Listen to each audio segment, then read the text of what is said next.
Today on GrowthShares, let's analyze and see whether Sonic Automotive is a great long-term investment. The company analysis is divided into three broad factors: the business, the stock, and the price. Furthermore, these three factors are subdivided into 14 metrics that give us the complete picture of the company. Each factor and each metric are given different weight, together adding up to 100% of the overall analysis. Each factor and each metric are then given a grade from 1 to 100, with 1 being a failed investment and 100 being extraordinary. When everything is put together, a final grade will be given, also from 1 to 100. Most companies that I'll analyze in this channel will hover around a grade of 50. Companies with a final grade of 81 or higher will be included in my Great Investments playlist. Let's first look at the company as a business. The business is the most important part of this analysis. That's why 45% of this analysis is attributed to the business. As Warren Buffett once said, it's far better to buy a wonderful company at a fair price than a fair company at a wonderful price. A stock cannot grow and prosper without having a rock-solid foundation. The business factor is made up of 8 metrics. Basically, these 4 metrics measure how well the company is doing right now. These 2 metrics measure how well the business is projected to do in the future. And these 2 metrics measure the socio-economic impact of the business. In the description below, I have a separate video describing each metric in detail. Based on this grade, I would consider this an average business. This means, as a business, it's no different than half of all the businesses out there. Everything else going forward would need to be good in order to make this an attractive investment. Next, let's look at the company's stock.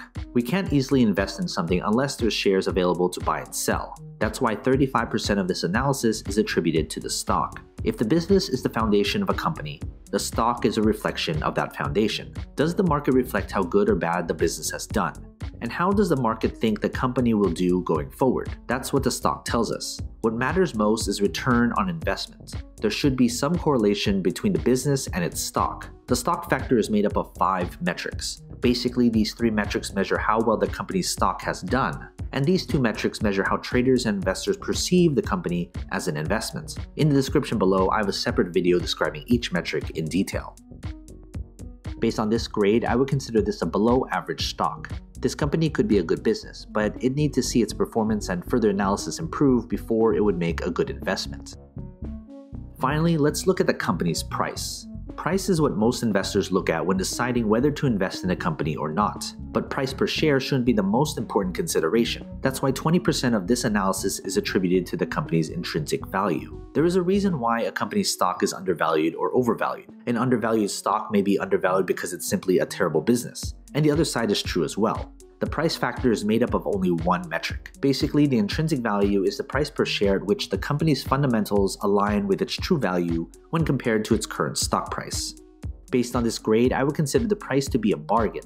If you're looking solely at the price per share, you should deeply consider why the price has been hammered so much. That's where I'd refer you back to the business analysis of this video. Now that we have everything calculated, let's figure out the company's final grade. If you want a database of the companies I've analyzed, consider becoming a subscriber to my Patreon. For only $2 a month, you'll gain access to my Google Sheets spreadsheet with all the grades for you to filter through. They're frequently updated, so consider becoming a subscriber. Link in the description below, or head to patreon.com/growthshares. Based on this final grade, I would consider this company an average investment. If you're a long-term investor, you'll get average returns if you invest in this company right now.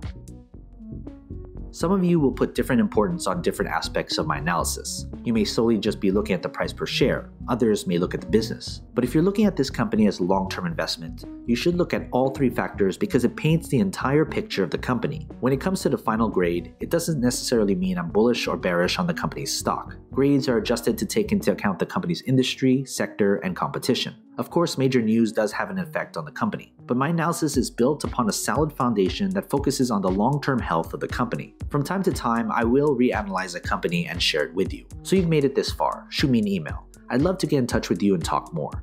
What company should I analyze next? And do you agree with this company's final grade? If you want me to analyze more companies, hit that like button, subscribe to my channel, and share this video with other investors. And as always, take care of your money.